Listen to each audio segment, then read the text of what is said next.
Hello, everybody. Thank you for joining us for yet another edition of our Operational Reality with Rocco Million Live. I want to discuss, the issue of Social Security going broke. When we look around the mainstream media right now, that's all a lot of people are talking about.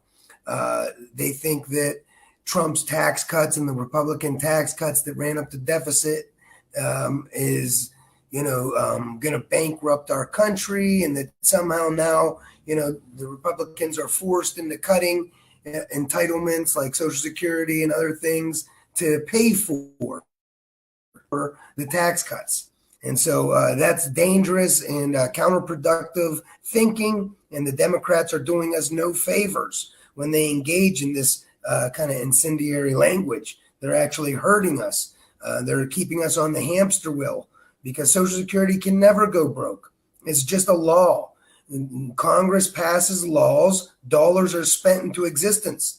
That's how it works. All federal spending is brand new dollars created by congressional decree from thin air. So the government can never run out of dollars, because dollars are simply just a law to satisfy tax. And we can't run out of laws, so we can't run out of dollars. So no federal program can ever go broke.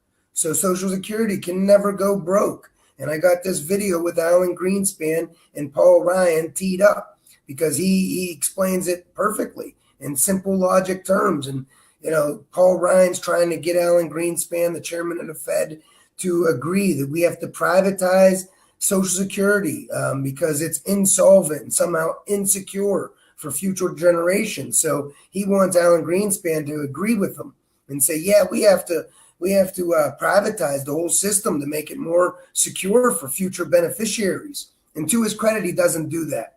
He tells Paul Ryan there's nothing insecure about Social Security. Our government can always keep making dollars from thin air by law to pay all future Social Security beneficiaries. The only question is did our government make the required investments into our society and productive capacity to ensure we have enough real resources created and available for any future Social Security spending to buy?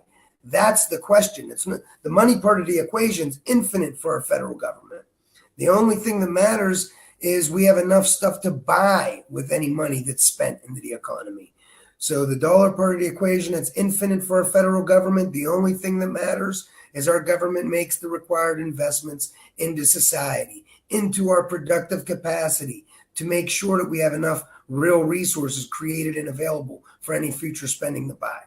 All right, that's the question. It's never about will there be enough money? Where are we going to get revenue? It's never a question of money, because all dollars are made from thin air. But anyway, here is the Greenspan piece. I got the audios fixed, so now you can just listen with me. Do you believe that personal retirement accounts can help us achieve solvency for the system and make those future retiree benefits more secure? All right, so he's asking, I don't know if you guys are going to be able to see the actual words. And so anyway, this is the hearing before the committee on the budget, the House of Representatives, Washington, March 2, 2005. Paul Ryan's asking, Alan Greenspan, do you believe that personal retirement accounts can help us achieve solvency for the system and make those future retiree benefits more secure? So he's asking him, should we privatize Social Security to make sure that future generations have Social Security?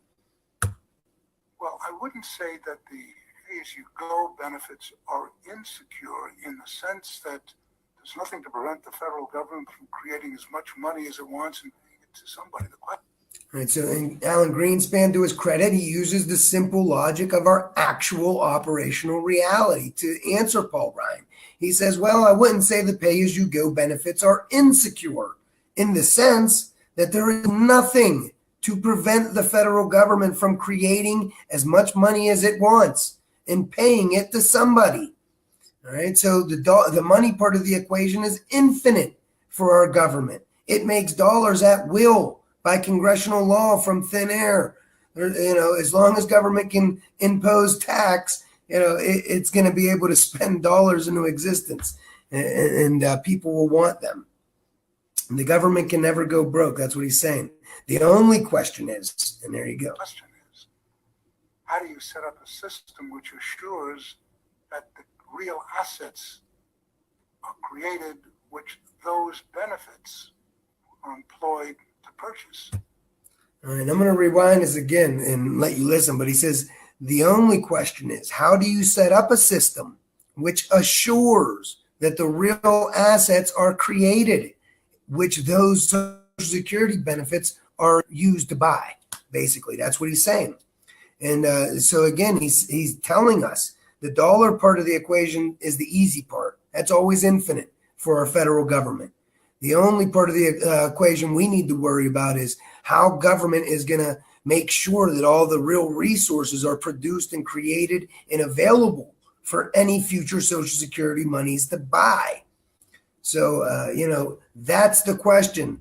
Now that the baby boomers are retiring off, we have to make sure that the Generation X and millennials have the education and they have they're well-rounded and productive members of society.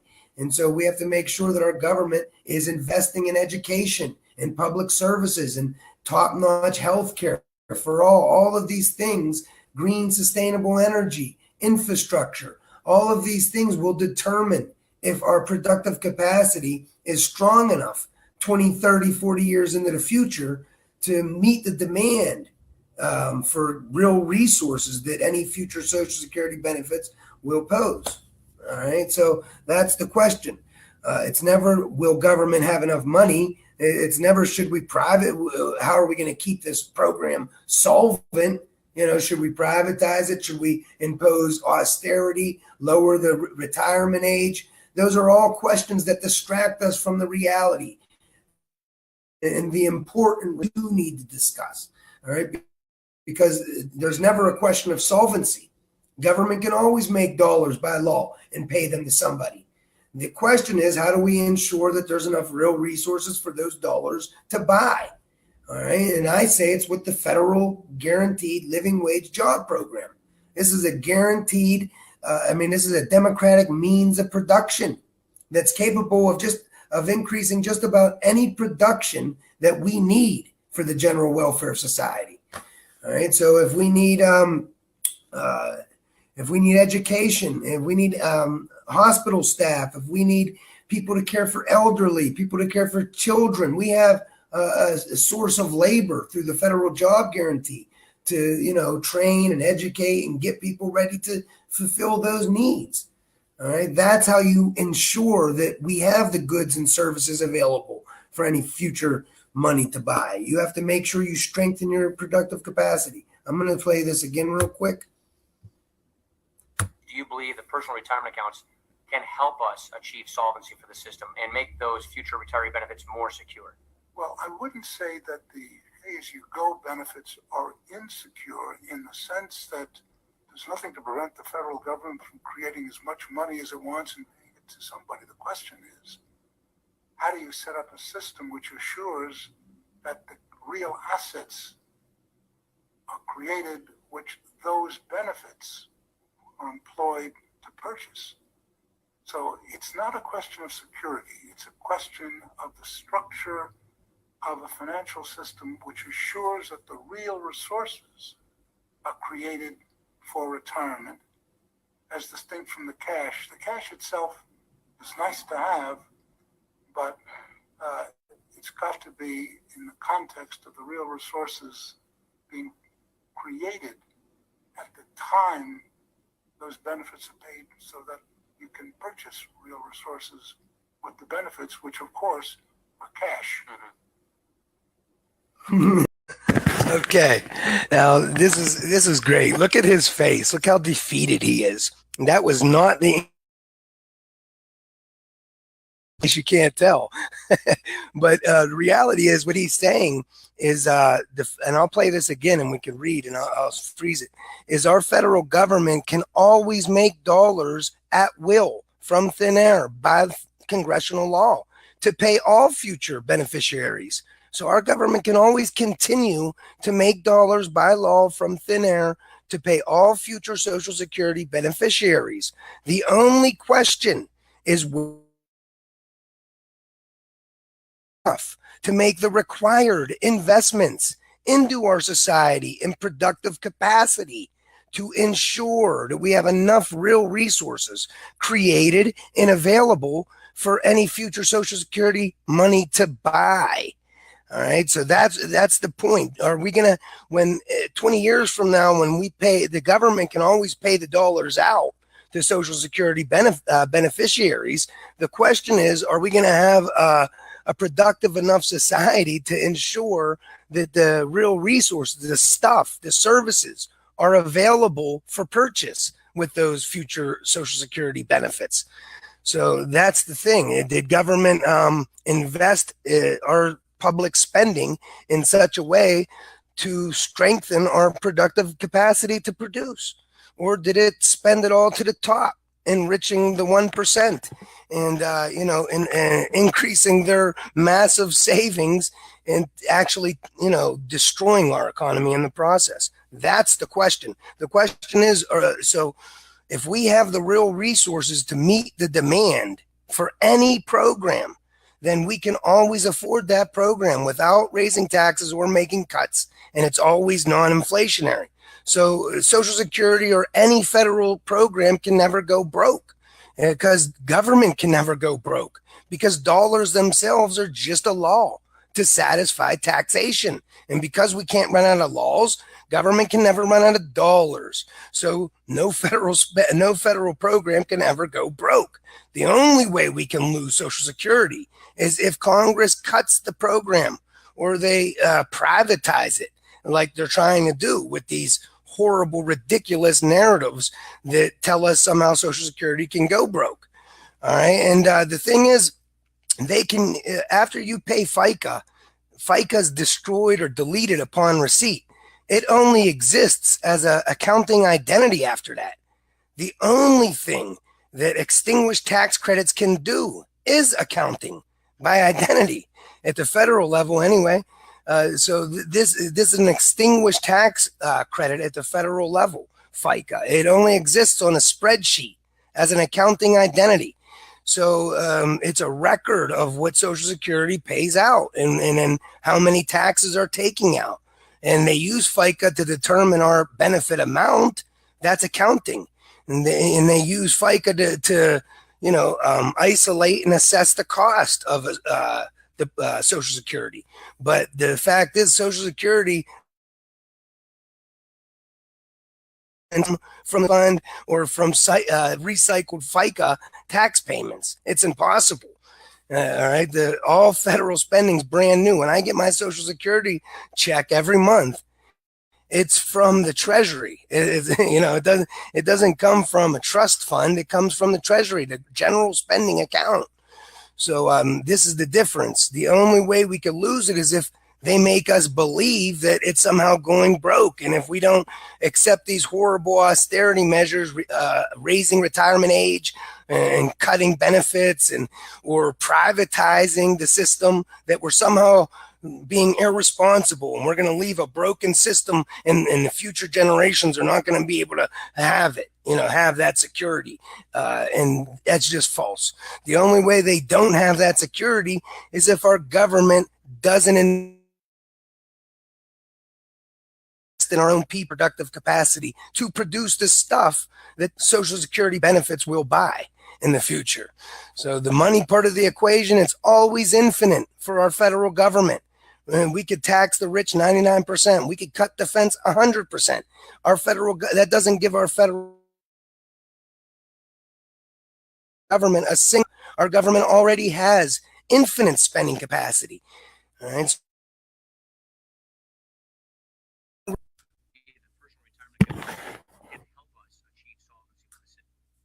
Do you believe that personal retirement accounts can help us achieve solvency for the system and make the future retire? All right. He's asking them, do you think that we should privatize Social Security to make it more secure? Make those future retiree benefits more secure. Well, I wouldn't say that the pay-as-you-go benefits are insecure in the sense that there's nothing to prevent the federal government from creating as much money as it wants and paying it to somebody. The question All right, so there's Greenband. I wouldn't say the pay-as-you-go benefits are insecure to prevent our federal government from creating as much money as it wants and paying it to somebody. Dollars are just a law to satisfy tax. All dollars are made at will by congressional law from thin air.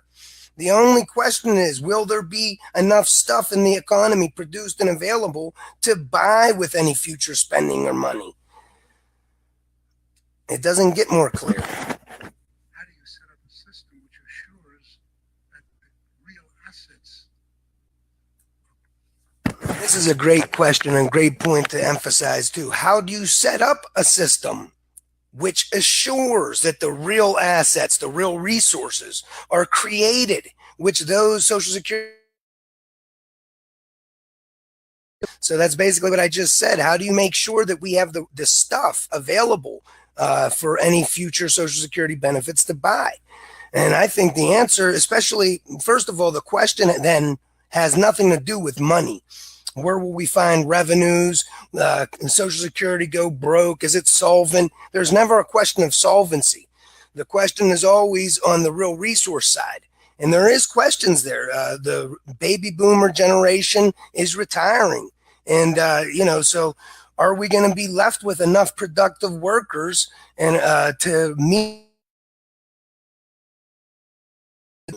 And so that question has to do with where our government is investing. If it's investing in trickle down economics and it's spending all the money to the very top, which it is doing, and that's evidenced by our record amounts of household private debt, then you're going to end up now. We don't have enough people that are quality educated and well-rounded individuals because we cut social spending. We cut the social safety net. We cut public education. We cut public health care. We privatized our public space. And so we're left with populations that may not be equipped to deal with future productive needs. So that's a real question that needs addressed. And it just diverts attention from that question, the real question. You divert attention from the real question by suggesting that somehow Social Security is insolvent or needs to be fixed. We need a system more solvent, or we need to privatize the system to make it from what really needs to be talked about, the real issues. So I hope you guys understand. I'm going to again, though, a job guarantee is perfectly suited to set up that system that he's talking about. This is a democratic means of production with a federally guaranteed living wage job for every single person that wants one. All right, so we can increase the production of just about anything that we need for the general welfare of society. So, and also that's an economic stabilizer that always will guarantee that there's sufficient demand at the bottom for the economy. And if we gear that growth toward green and sustainable living, then, there's no limit to what we can do. But we got to understand that what we're doing now with the trickle down status quo, that is in our future in general is in jeopardy. It has nothing to do with money. The government can never run out of money. It has to do with how our government is maintaining our general welfare and common defense to ensure domestic tranquility, which is mandated by our Constitution, our social contract. That's the real question.